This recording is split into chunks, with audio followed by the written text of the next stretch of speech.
Sa halip na magdala ng kasiyahan sa kanilang pagsasama, iniwan ni Ethan si Sofia at iniabot pa ang mga papeles ng annulment.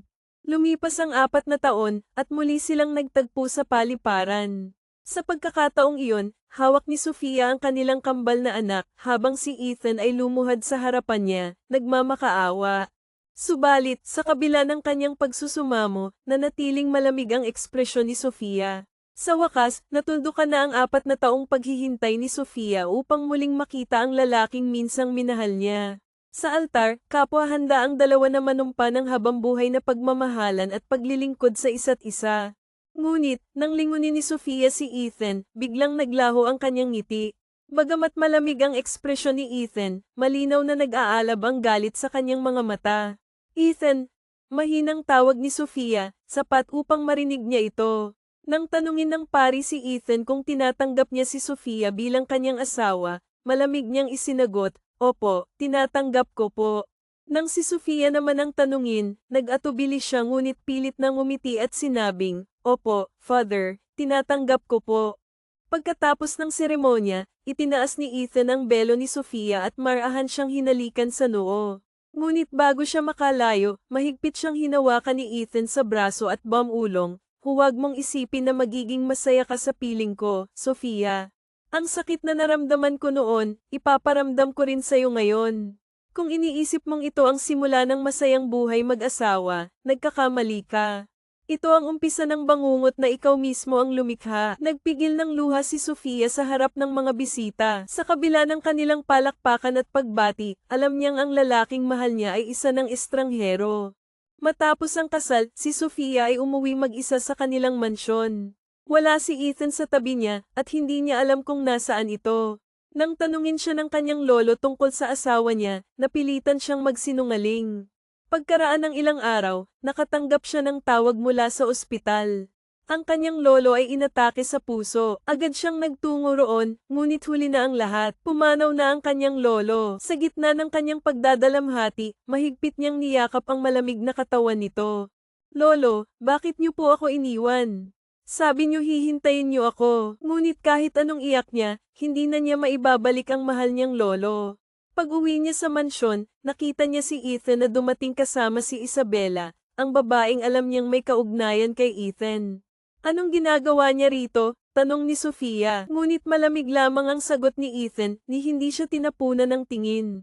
Sa puntong iyon, napagtanto ni Sofia na ang pagmamahal niya kay Ethan ay hindi na kailanman masasagot ng parehong damdamin. Bahagyang ngumiti si Isabela habang hinawakan ang braso ni Ethan, tila sinasadya upang ipakita kay Sofia ang kanilang koneksyon. "Dito siya matutulog," malamig na sabi ni Ethan, diretso ang tingin kay Sofia. "Kung may problema ka, mas mabuting masanay ka na," dagdag pa nito.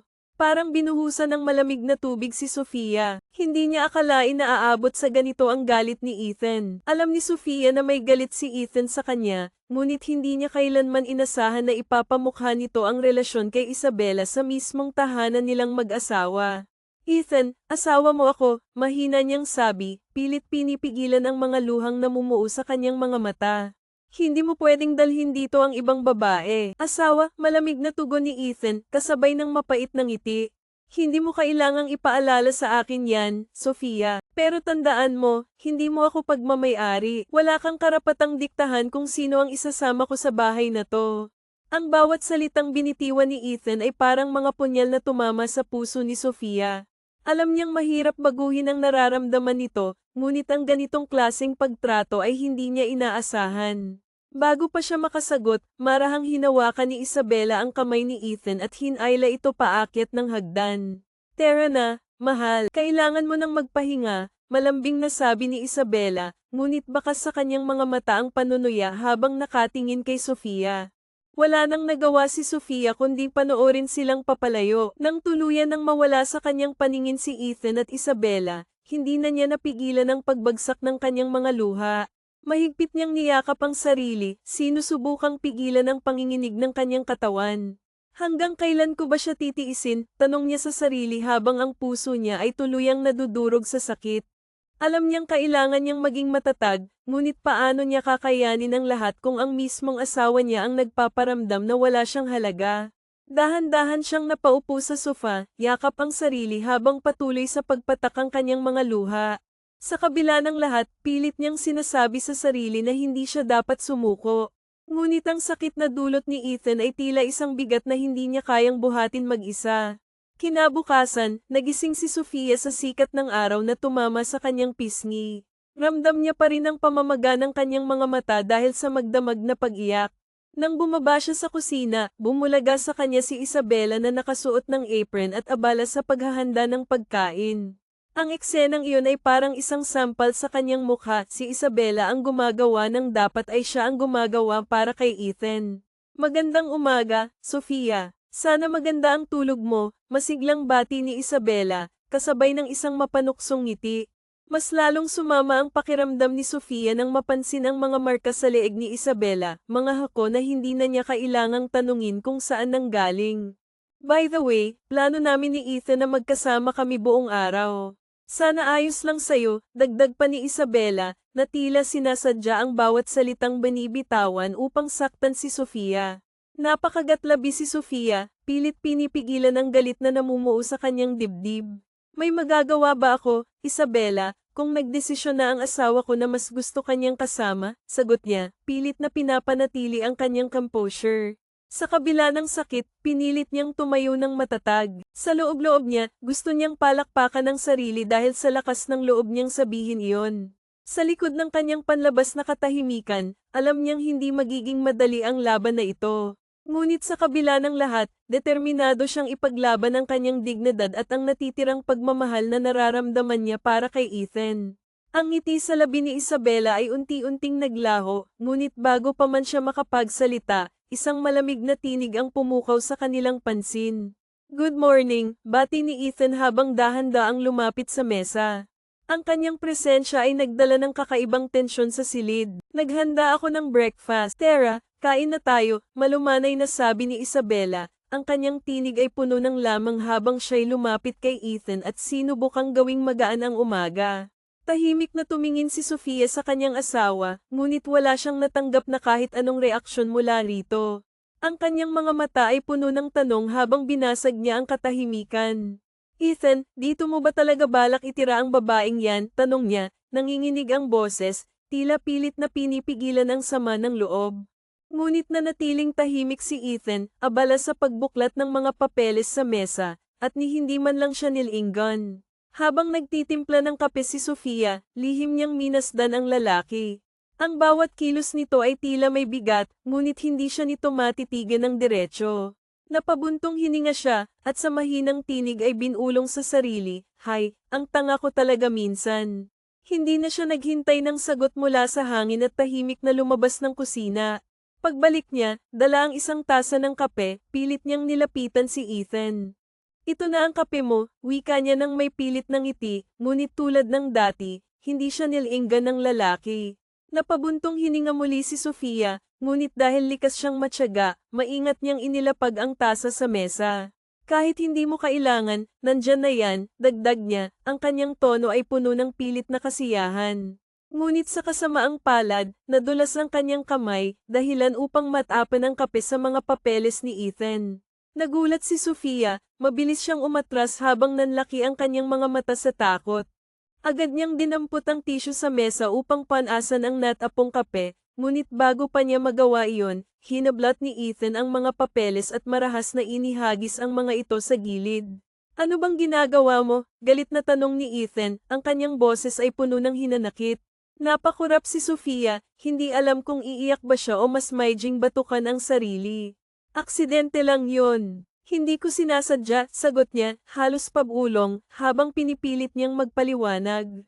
Dinampot niya ang tasa na may kaunting natitirang kape at mahinang idinagdag, "Pwede ba, magdahan-dahan ka naman." Huminga ng malalim si Sofia, pilit niyang pinakakalma ang sarili. Matapos niyang linisin ang natapong kape, maingat niyang itinabi ang basahan at pilit na iniwasang tumingin kay Ethan. Alam niyang kahit anong gawin niya, hindi niya mababago ang malamig at matalim na tingin nito. Dahan-dahan siyang tumayo upang umalis, ngunit bago pa siya makalayo, muling nagsalita si Ethan. "Saan ka pupunta?" tanong nito, ang kanyang boses ay puno ng awtoridad. Nag-atubili si Sofia na sumagot. Sa totoo lang, hindi rin niya alam kung saan siya pupunta. Gusto lang niyang lumayo kahit sandali. Sa kwarto. Malamig, mahinang sagot niya. Hindi pa tayo tapos, madiing sabi ni Ethan. Napapikit si Sofia, mariing huminga bago dahan-daang humarap sa kanya. Tumayo si Ethan, ang bawat hakbang nito ay tila nagdadala ng bigat ng mundo. Nang magkalapit sila, bahagya siyang napaatras, ngunit natigilan ng maramdaman ang haplos nito sa kanyang baba. Itinaas nito ang kanyang mukha, pilit na ipinapaharap sa kanya. Alam mo bang ilang gabi kong pinagpuyatan ang mga papeles na yun, Sofia? Malamig na tanong ni Ethan, ang kanyang mga mata ay nagliliyab sa galit. Nanatili siyang tikom ang bibig, hindi sumagot. Sa isang iglap, muli itong nagsalita, dahil sa kapabayaan mo, nawala lahat ng pinaghirapan ko. Naramdaman ni Sofia ang kirot sa kanyang dibdib, ngunit pinilit niyang itago ito. Kahit gusto niyang magsalita, kahit gusto niyang humingi ng tawad ng paulit-ulit, nanatili siyang tahimik.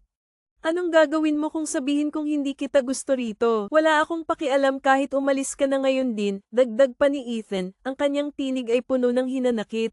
Hindi siya sumagot, hindi rin umatras. Alam na niya ang sagot doon, matagal na niyang alam. Umalis ka na sa harapan ko, bago ko tuluyang makalimutan na babae ka, madiing sabi ni Ethan, ang kanyang mga salita ay tila patalim na tumarak sa puso ni Sofia. Wala akong ginawa, mahinahon at kalmadong sagot ni Sofia, ang kanyang tinig ay puno ng pagpipigil. Wala, tinulak mo nga ako. Oh, tapos binuhusan mo pa ako ng tubig?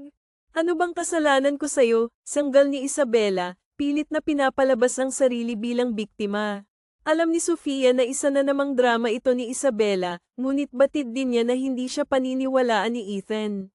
Ikaw ang nagtapon ng tubig sa sarili mo, madiin at mariing tugon ni Sofia, ang kanyang mga mata ay nagliliyab sa galit.